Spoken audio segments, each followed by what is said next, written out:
Имало едно време. Така започват приказките.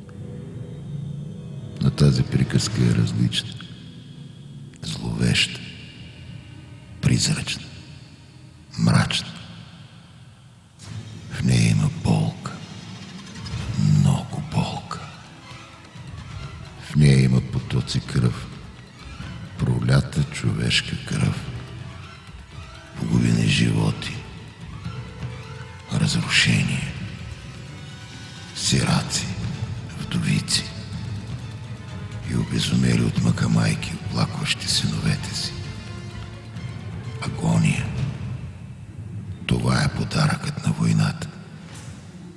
Стихия, която поглъща всичко прекрасно, вплетена в корените на човешката цивилизация. Документите говорят, историята познава около 15 000 войни. Войни има всякакви. Справедливи и несправедливи. Колониални и освободителни. Локални и световни. Ядрени и даже хуманитарни. Но каквито и да са, те носят страдание. Безумие е силата да се измерва в броя на избитите невинни деца, жени и старци.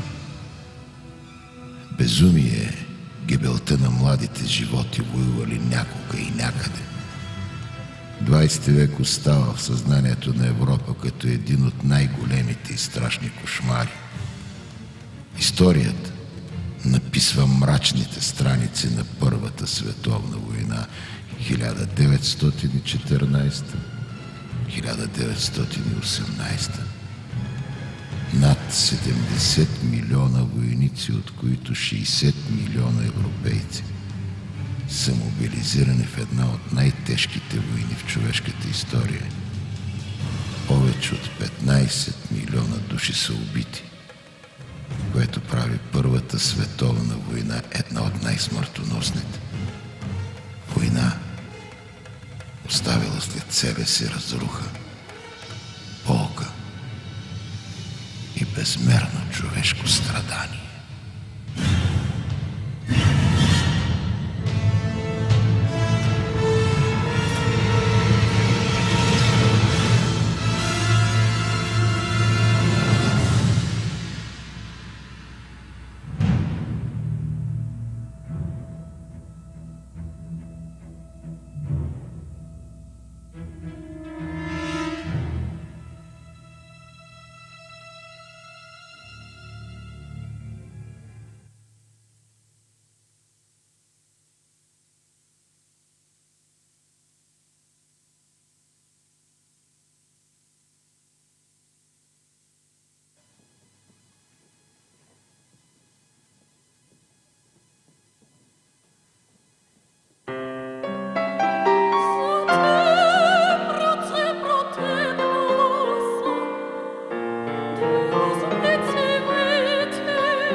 Там бяхме двамата. В окопа. Дълбок и почти уютен. Като гроб. Всеки от нас имаше пушка. Някой беше открил пушката, за да се стреля с нея по хора. Обикновенно не познавахме тези, по които стреляхме. Дори не разбирахме езикът им. Те не ни бяха сторили нищо. Но ние трябваше да стреляме по тях, защото някой беше заповядал. Някой, който дори не беше тук. И за да застреляме колкото може повече хора, някой бе открил начин пушката да стреля повече от 60 пъти в минута. Недалеч от нас се виждаше съседния окоп. Оттам се подаваше глава. Човешка глава. Тя имаше очи, които да се радват на небето, и уста, която можеше да казва: обичам те. Към тази глава гледахме ние двамата, на които бяха дали пушки. Стреляй, казах. Другият стреля. Главата се пръсна. Тя вече не можеше да види никое небе. И устните не можеха да кажат: обичам те. Никога вече. Двамата прекарахме месеци в този окоп. Пръснахме много глави. И все на хора, дето не познавахме. И все на хора, дето нищо не ни бяха сторили. Беше ни наредено, чух се да казвам. Но кои свършихме ние? Крещеше другият. Ние двамата не спяхме нощем. Защото затворихме ли очи, главите започваха да се търкалят, като по кегелбан. А очите им ни гледаха, а устните им ни питаха: защо? Защото някой някъде беше заповядал.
Ти тръгна, сине, замина.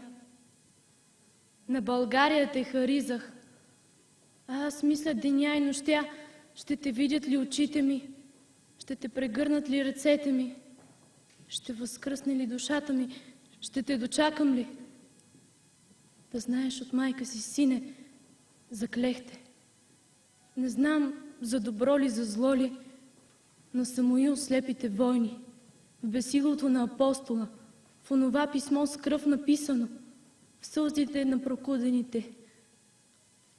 Да знаеш от майка си, сине, нищо на този свят нямам, освен неистовата ми обич към тази шепа България.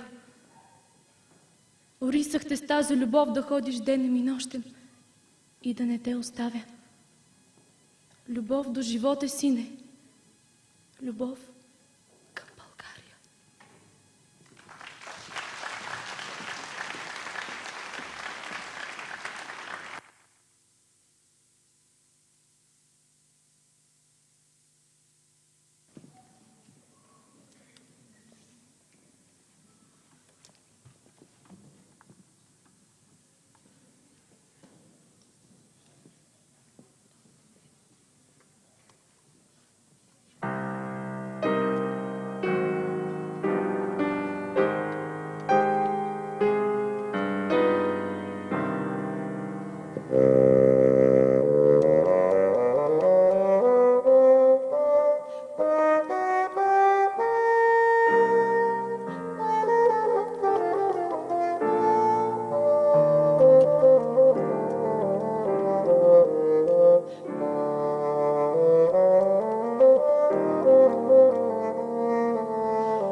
7 барабанни удара.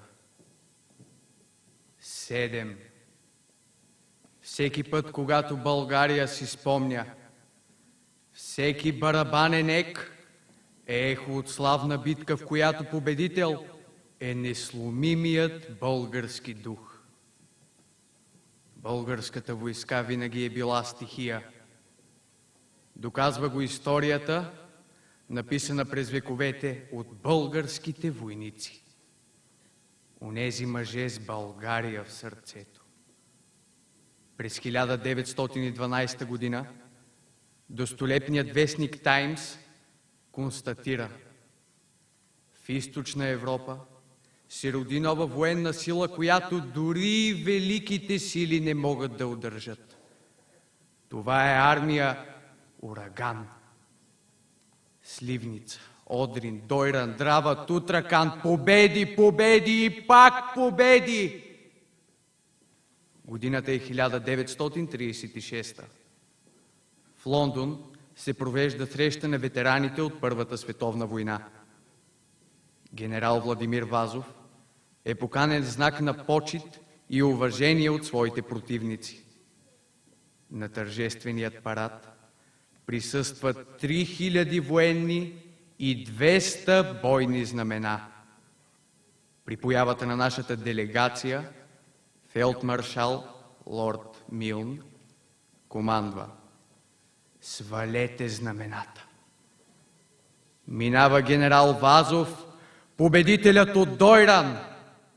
Българската победа при Дойран, най-голямата в цялата ни многовековна история, се изучава и до днес във всички военни академии. Тя записва една невероятна статистика.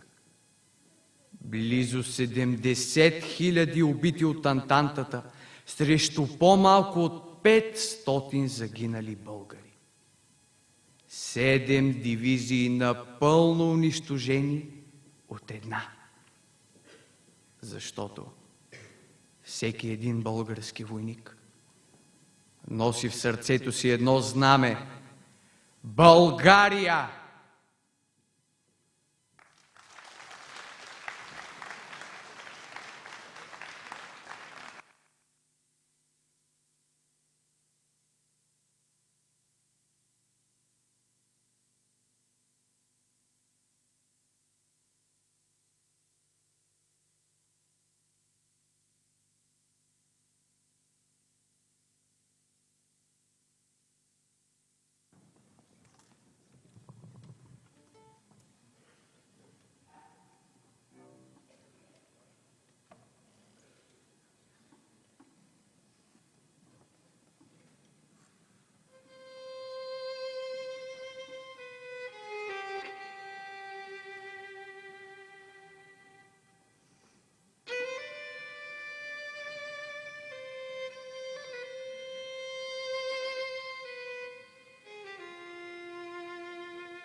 Втората световна война е рана върху душата на човешката цивилизация.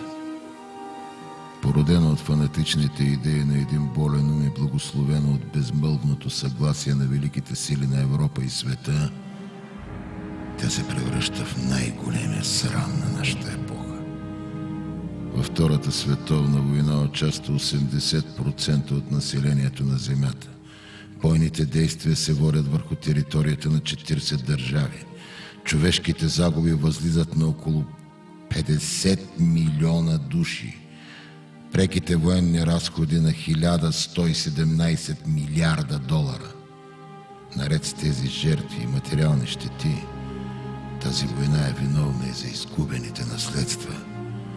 Под пепелищата на разрушените и опожарени европейски градове, под труповете на загиналите войници, лежат погребани ценни паметници на човешката култура. Унищожени са архитектурни шедьоври, произведения на изкуството, научни трудове, литературни произведения, скулптури, картини, избити или безследно изчезнали са хиляди писатели, музиканти, учени, лекари, художници, изследователи, ювелири, журналисти. Наред всичко това се подлагат на абсолютен геноцид хора от различни етноси, култури и вероизповедания. В Европа изникват призрачните силуети на лагерите на смъртта, в които денонощно се избиват и измъчват хиляди хора. Военната машина безпощадно смазва, без да оставя надежда.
В директивата под номер 1601 на Хитлер от 21 септември 1941 е записано: Фюрерът взе решение градът Петербург да бъде заличен от лицето на земята.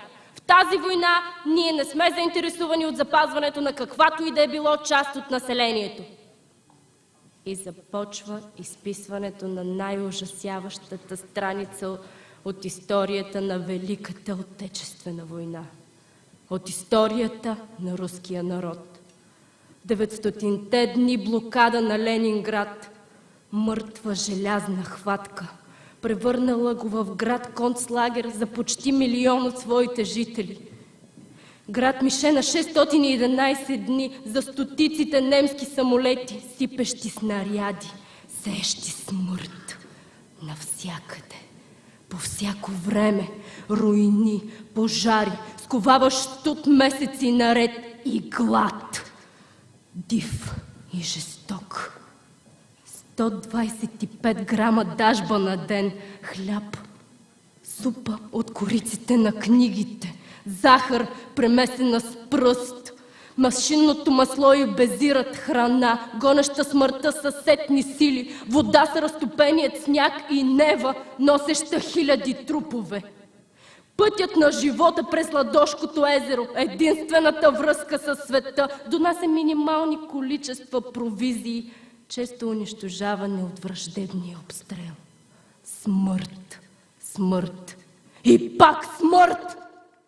Но 900 дни победа на живота, 900 дни, в които заводите, болниците, детските градини и училищата работят, 900 дни, в които гласът на Ленинградското радио не замлъква нито за миг. Театрите вдигат завеси, прожекциите на кината не спират, библиотеките и музеите са отворени. В блокадата ражда и музика, смесена с куршуми и снаряди, и хора с несломим дух за победа. Блокадници.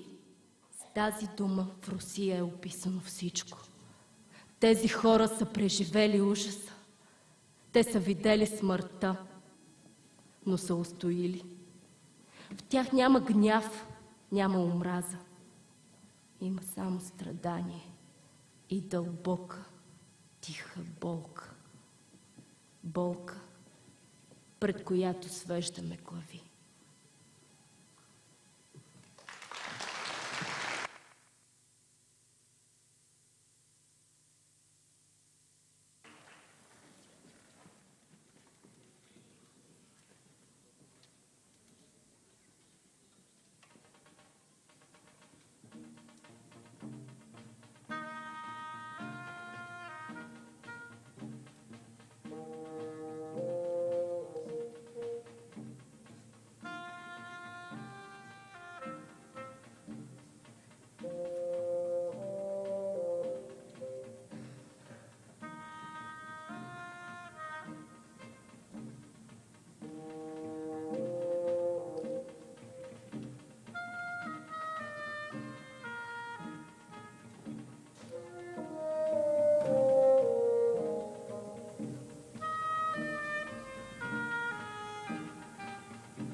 Детски очи,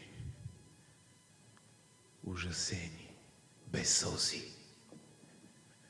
Детска душа, прегърната от страданието, непоносимо, нечовешко. Детско сърце, сковано от болка. Детска ръка, загубила сила и разкривени мастилени букви, редени в безмълвие. Таня Савичева, 7 годишна. Таня, твоята книжка чета. Тя е мъничка. Мъничка книжка като тебе, с 7 листа. Лист първи. Свирят немски гранати, до оградата падна човек. Лист втори. Днес погребахме тате. Лист трети. Днес убиха Олег. Лист четвърти. Убиха и баба. Лист пети. Как ли сила събра да напише ръчичката слаба? Днес мама умря. Лист шести. Много Савичеви бяха, днес никого няма дома. Лист седми. Ето, пак загърмяха, аз останах сама. Таня. Таничка, 7 годишна, все такава стоиш пред света. Аз се взирам в твоята книжка. Таня, уча се да чета. И наумя повтарям полека. Колко лесно запомня се тя. Нека всички опитаме. Нека. Тя е малка. От 7 листа.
Красная ракета бьет пулемет неутомим, и значит нам нужна одна победа. Одна на всех мы за ценой не постоим, одна на всех мы за ценой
Аз защо не се родих? А толкова много исках. Имахме дом, най-прекрасният дом на света, с маргаритки по моравата пред него. Там татко ми връзваше люлка, за да стигам звездите. Той казваше, че има 2 звездици. Очите на мама. Те бяха пълни винаги с толкова нежност и толкова обич. Тя светеше цяла. Усмивката й прегръщаше всичко и толкова исках да приличам на нея. Винаги получавах приказка за лека нощ и мама ме целуваше. А татко ме наричаше Чипоноса фея. С него сричахме първите думички и тичахме заедно с чайното хвърчило.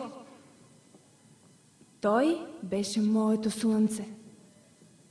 Но един ден дойде войната и татко замина. Не можах да разбера защо, но мама престана да свети.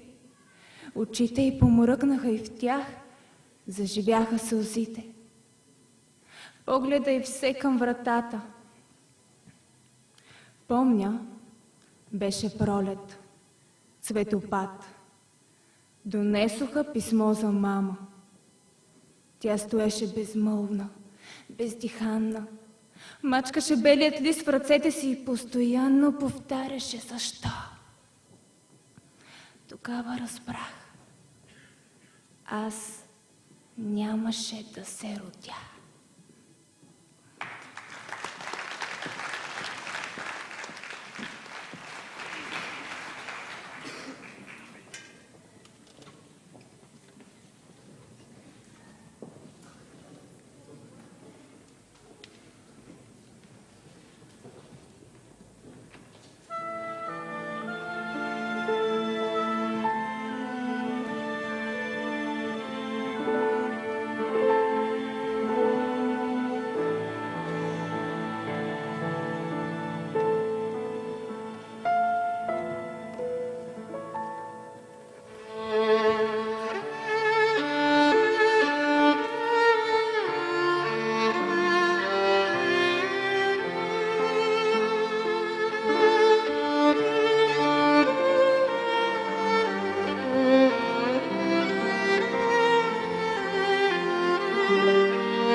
Часовници са замръзнали на 8:15 стрелки. Бяла стена, черна от дъжда, валящ сред взрива. Сянка на човек, отпечатана завинаги върху избелелите от ядреното лъчение камъни.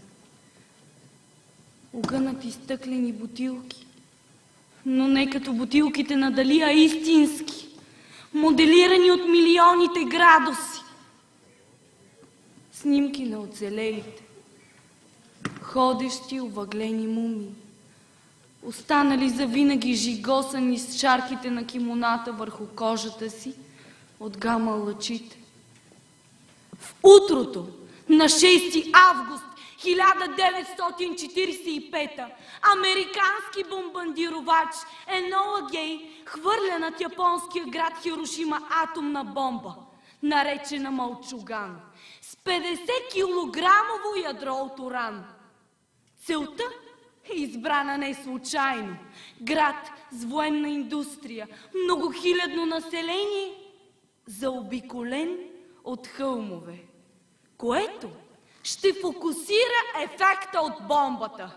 Новото оръжие, чакащо своето международно признание. Малчуганът избухва в центъра на града. Точно на детска болница. Хиляди и хиляди загиват още в същия миг. Хиляди се лутат из пожарите, като привидения с разтичаща се от тях плът. И живите, и полумъртвите са изложени на убийствена радиация. 3 дни по-късно е хвърлена втора атомна бомба с името Дебеланко, с която е разрушен град Нагазаки. Смърт за 330 хиляди. Безлюдно поле. И ужасна, бавна, агонизираща смърт за 476 хиляди японци, мирни граждани. Садако Сасаки е изложена на лъчението едва 2 годишна. 10 години по-късно тя развива левкемия. И въпреки свирепата болка, в болничното легло тя сгъва миниатюрни хартиени жерави. Древна японска легенда разказва, че този, който направи 1000 жерава от хартия, това, за което копнее сърцето му, ще стане реалност. Малко преди края, детската ръка написва хайко, което гласи: ще напиша мир върху крилете ти и ти ще полетиш около света, за да не е нужно децата да умират по този начин. В Хирошима, в парка на мира, има бронзова статуя на малко момиче с протегната ръка и излитащ от нея жереб. Върху статуята е написано: това е нашият плач, това е нашата молитва за мир на този свят.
Каски долу!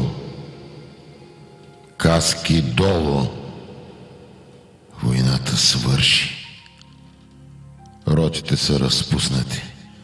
Батальоните, армиите, големите армии. Само армиите на мъртвите още стоят. Стоят мълчаливи, но чуваме гласовете им. Оръдията лежат като замръзнали чудовища от стомана. Свалете ръждясалите каски.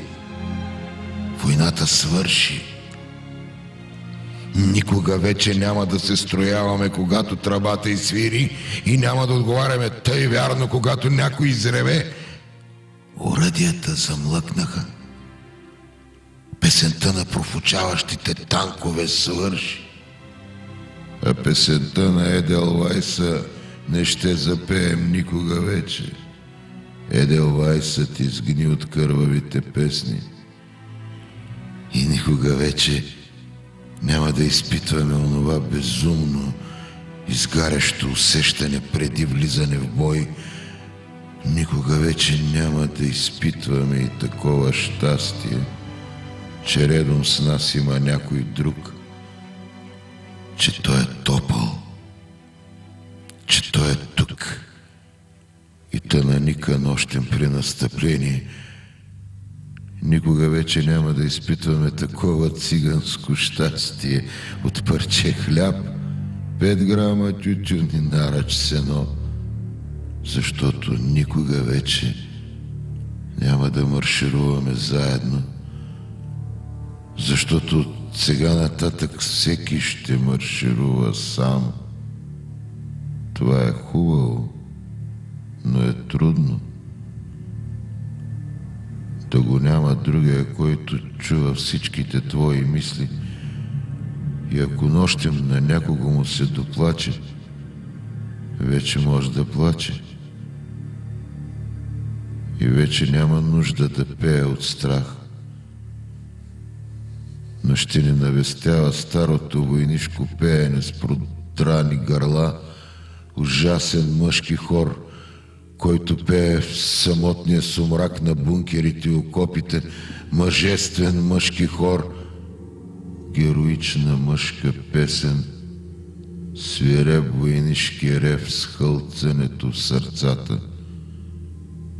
Нощта е изпълнена със смърт, нашата нощ, защото сънят ни е изпълнен с битки и грохот от сражение, а утрото е изпълнено със самота, трушлива и хладна като стъкло, мъжка самота,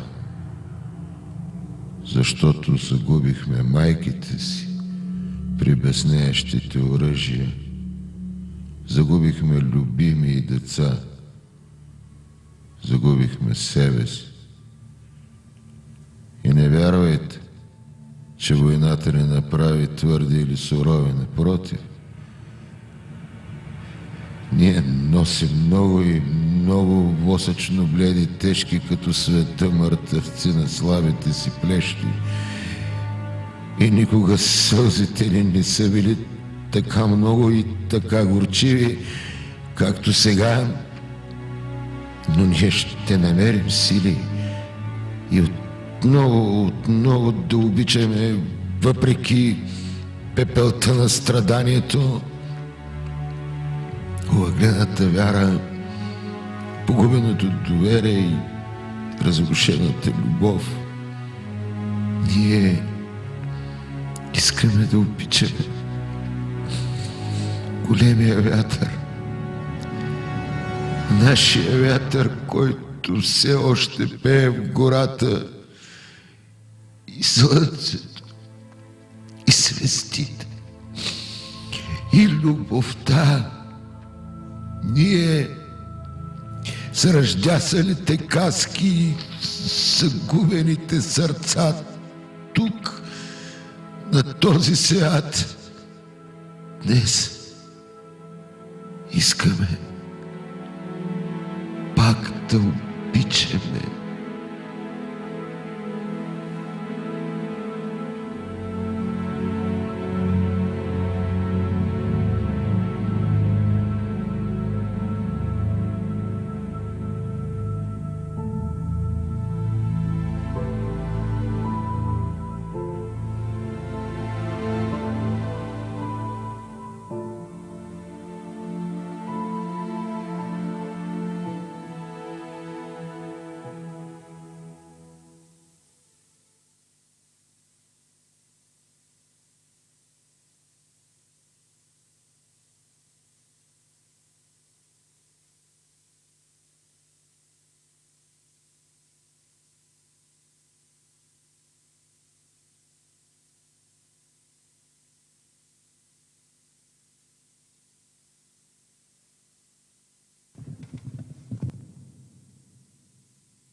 Тази война разтърси света. Войната във Виетнам. И ние няма да говорим тихо за нея. Ще викаме всички ние, за да ни чуете навсякъде по света. Тази война не е наша. Ние не искаме униформи. Искаме си ризите, искаме си скъсаните дънки, искаме всичко цветно на света. Ние не искаме каски, искаме болно игращите ни с вятъра дълги коси. Ние не искаме стягащите душата военни кубинки. Искаме да ходим боси по тревата, окъпана в утренна роса. Ние не искаме военните маршове, нито песните на бомбите и снарядите. Искаме си Битълс, Джими Хендрикс, Пинк Флойд и Ролинг Стоунс, защото в тяхната музика има душа. Ние не искаме танкове и автомати. Искаме просто един весел шарен бус, с който да пътуваме по света. Ние не искаме и военните колони. Искаме свободата на птиците. Не искаме да мразим врага, защото враг няма. Там отсреща са момчета и момичета със същите мечти като нашите. Защо заедно да не се усмихваме на слънцето? Ние не искаме войни, защото те са смърт и агония. Ние обичаме хората. Всички хора.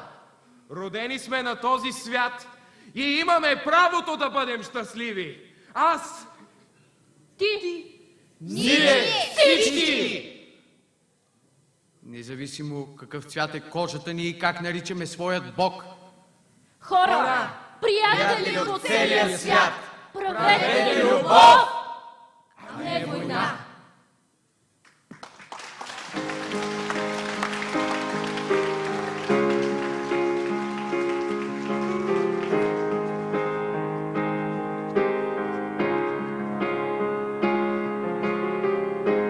Imagine there's no heaven. It's easy if you try. No hell below us. Above us only sky. Imagine all the people living for today. Imagine there's no countries. It isn't hard to do. Nothing to kill or die for. No religion too. Imagine all the people living life in peace. You may say I'm a dreamer, but I'm not the only one. Hope someday you will join us, and the world will live as one. Imagine all possessions. I wonder if you can. No greed or hunger. A brotherhood of men.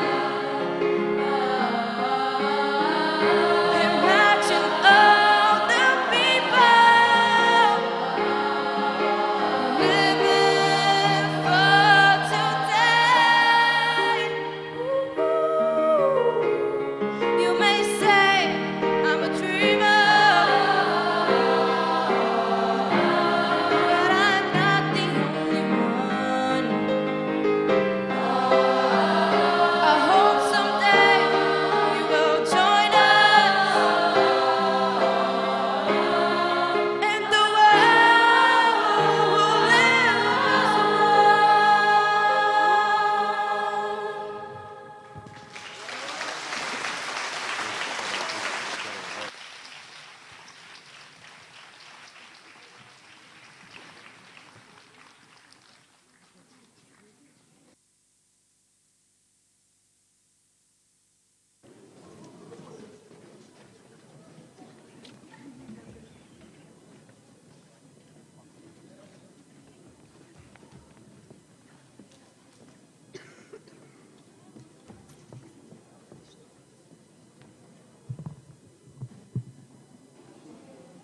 По стара традиция, войните започват при зори. Тресящи се от аристократичен Паркинсон, потънали в глазурата на старческата си руменина, мозъците, които измислят войните, стоят в неадекватно меките си кресла, в огромните си овални кабинети на хиляди и хиляди километри от театъра на бойните действия и премляскват с изкуствените си ченета и чакат. Чакат онзи железен и натрапчив вкус на битката, който ще взриви изцедените им сетива. Не спят и младите, високо подстригани и опаковани в своите униформи войници. Те сега са унесени в спомена за дома, нямащи нищо общо с кърцането на зъби. Редник Джо гребе с шепата си студения пясък на пустинята и го излива в краката си.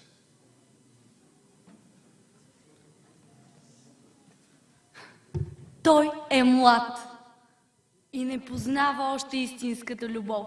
Единствената жена, която е обичал някога, това е майка му. Преди 2 месеца, преди да замине, тя се разплака и го закле да се върне. Ама разбира се, че ще се върна! Отговори страхотно убедено на майка си редник Джо. Войната ще продължи часове, мамо. Но сега, в минутите преди атаката, докато подобно на пясъчен часовник си играеше с пустинния пясък, редник Джо вече не бе толкова категоричен в това, което обеща на майка си. Не спи и 18-годишната Нурие в Багдад. Красивите й като вишни очи се взира в тъмното, а ръката й гали празното място на мъжа й, който в момента предава дежурство зад пясъчните чували на важна сграда в Багдад. Мъжът й обеща непременно да се завърне.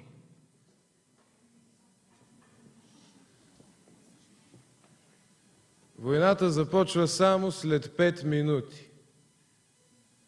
Най-вероятно в нея ще умрат и редник Джо, и мъжът на Нурие, а дори и самата Нурие. А мозъците. След успешното начало на битката ще се приберат при законните си съпруги. Ще извадят зъбите си и ще ги пуснат в чашата с вода на нощното шкафче. А зъбите им, 10-кратно увеличени от водата, леко ще потракват и ще хихикат, разтресени от хъркането на мозъците. Мозъците донесли болката.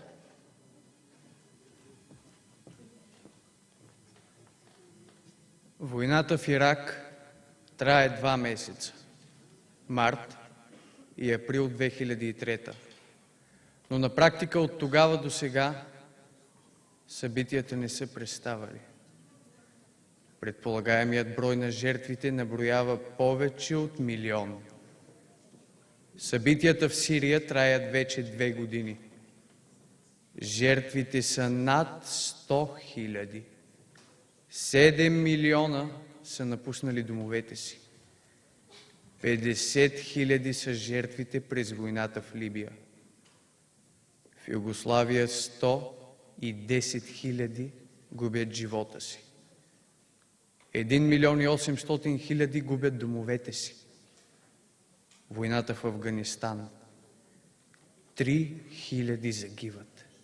60 000 ранени войници. 160 000 загиват в Чечня. 4800 са вече жертвите в Украйна. Войните на новото хилядолетие. Нито една от тях не е моята.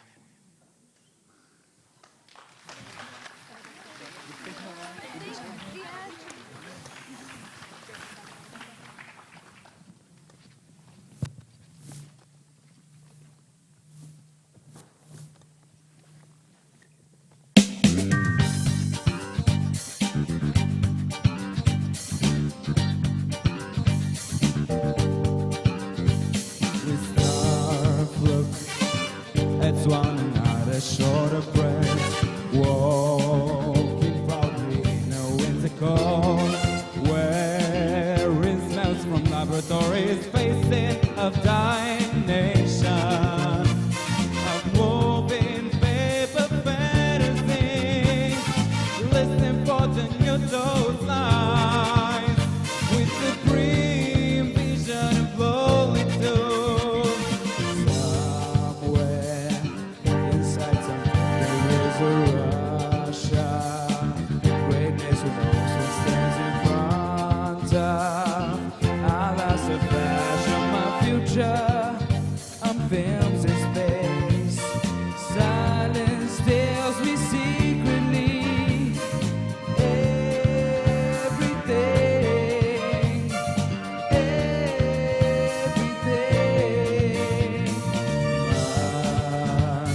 войните на бъдещето няма да имат победители, защото насилието никога няма да бъде отговорът. То ще унищожи всяко възможно решение. Ако всеки от нас погледне най-съкровенното си желание, ще видим, че мечтите ни не са толкова различни. Споделяме една обща цел – щастие. Тогава нека помислим. Аз, ти, всички ние. Какво можем и какво трябва да направим? Защото ние сме лицата на всички живели преди нас.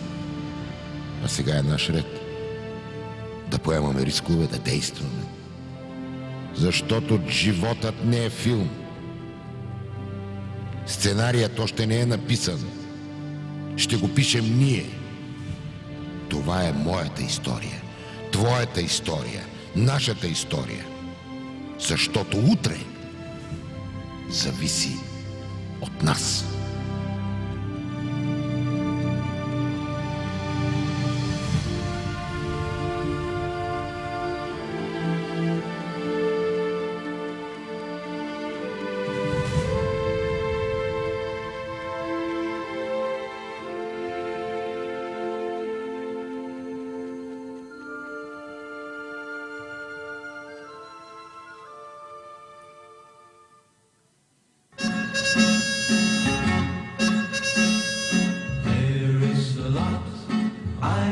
To do.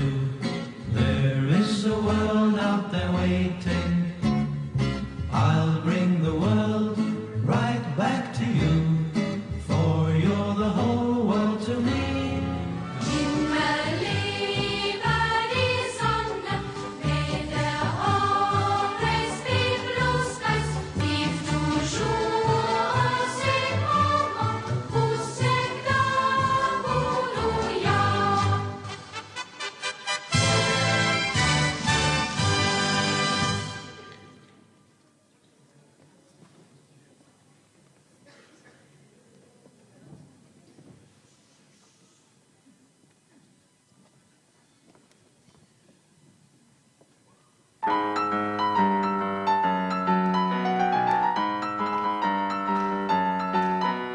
Солнечный круг, небо вокруг.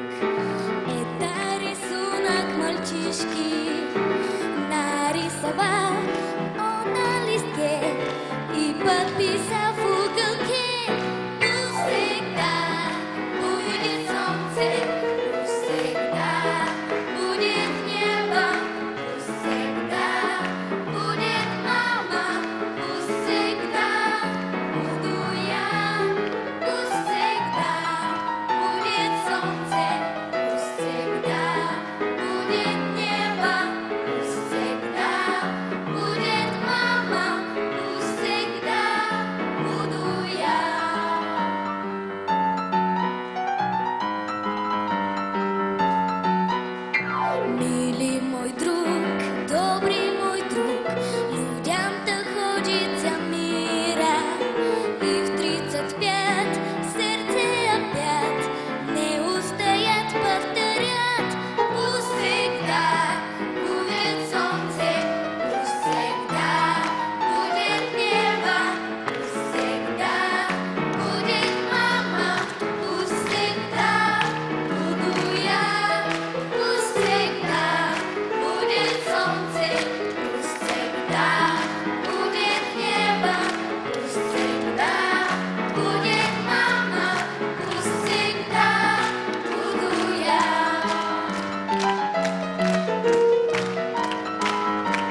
Цветя от кмета на община Бургас, господин Димитър Николов.